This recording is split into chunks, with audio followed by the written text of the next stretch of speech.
I'm listening to the sounds of spring, and as I'm walking, I happened upon these cool trees, and the patterns like remind me of, I don't know, fireworks with the red and the yellow branches.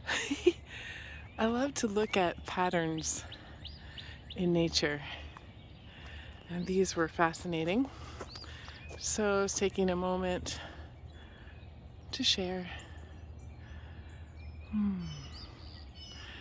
I'm reminded that it is important to pause and really see what you're seeing in nature and look with different eyes, right? So you kind of flip it around and you look up.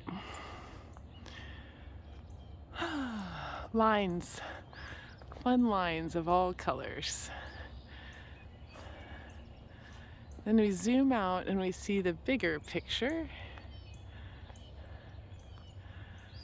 All right, enjoy. Maybe today look at something that seems ordinary from another point of view. Like kind of turn your head around and see it differently. All right, many blessings.